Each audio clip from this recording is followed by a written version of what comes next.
All right, what's up, everybody? How you guys doing out there? Looking back on my video from 14 months ago, I talked about mini bubbles possibly creating a bigger bubble, leading to a crash when those bubbles are popping. And I'm happy. I'm happy with my predictions. I'm happy with my analysis because I think I was pretty spot on there. And some of those mini bubbles included electrical vehicles, solar, marijuana, AI, and the tech stocks, the tech sector. So a lot of those things did come down, they did pop. And they were very, and still are, a lot of them, overvalued. That is the main key word there, overvalued. A lot of people were paying for a lot of these stocks thinking that they were going to be even bigger in the future. I call them these are the future stocks.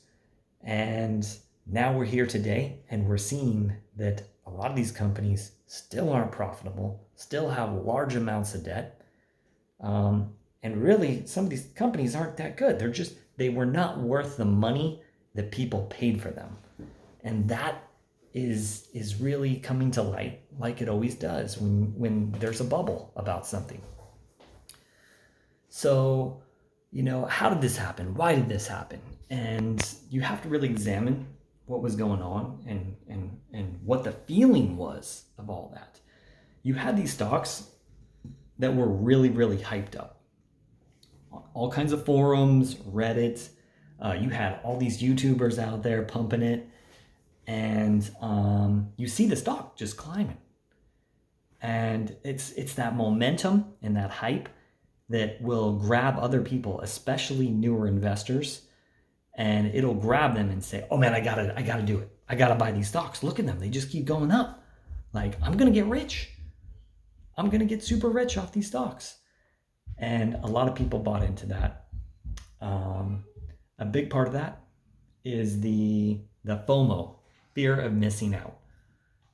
Who wouldn't want to buy these stocks that people people thought they'd be getting rich on?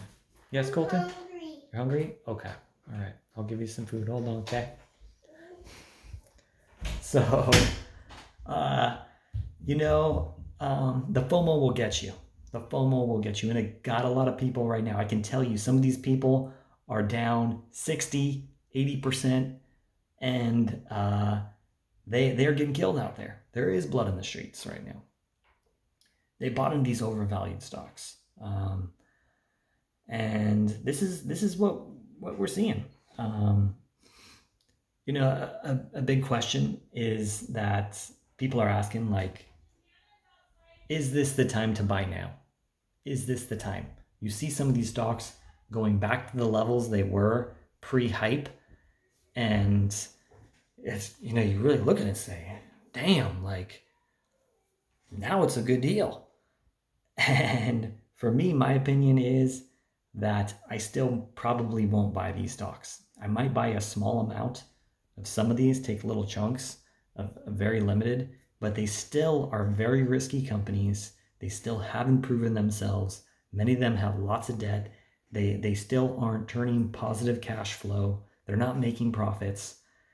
So for me, that's not what I'm going to buy into. That's not the type of company that I'm looking for, honestly. And another big question is this really the crash? Is it over? Are we at the bottom? Are we near the bottom?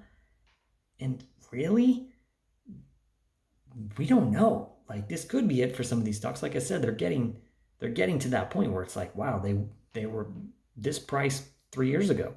But you really have to look at everything that's going on. And if you really look at the numbers, like I hear some of these people like talking like, oh my God, this is the worst since 1929. Oh my God, this is a crazy crash. This is the biggest I've ever seen. No, don't even try that. Don't even try that. Because if you just look at the numbers, all right? If you look at the Dow Jones Industrial, the DJ, check the DJ out, all right? We're at 3,200 now, all right? We peaked it at 3,600, around 3,600 in late of 2021. But if you look back just a little while before that, we were at 2,900. And that was high. We were in between 26 and 29. 29 was that high point. We're like, whoa, 2,900. We might go to 30. We're still way above that. We're at 32. We're still 3,000 above where we were when we were at the overvalued point of 2020. So, that, it kind of makes me wonder, like, wait a minute, we're still 3,000 over what we were 2 years ago, and you're considering this the crash? All right, the Qs. The NASDAQ, all right, we're at 12,000. We peaked at 16,000 late 2021. So we took a 4,000 decline, but we're still 2,500 over the peak of 2020. We're still up fat over 2020, which was only a little bit while ago, okay? And that was considered high. So really, I'm looking at these and I'm like, what kind of crash is this when we're up from 2 years ago? Big, all right? You look at the SPY, we're at 3,900, give or take, right? And we peaked at 4,700. So we've taken an 800-point dip, all right? Which is big, for the SPY, that's huge. But if you look a little while ago, we were at 3,300. 3,300. Okay, we're still 600 over 2 years ago, over that. So I wish I should have did these percentage-wise. I would love to see the percentages on them because that's what really matters, not the numbers. But we're still up hugely over the 2020 years. Okay, so what kind of crash really is this? That's what you really have to ask yourself. And could we fall much farther? Yes. Yes, we can. And of course, things are very different from they were in 2020 now. A lot of things are on the table now that were not on the table before. Interest rates were super low back then, okay? Lending was super low 2020. Now, things are a little bit different. Inflation was fine back in 2020. Now, we got to deal with inflation. So really have to look at all these things, and you really have to analyze everything together and think about that, okay? So what's going to happen here in the future? Well, we'll see.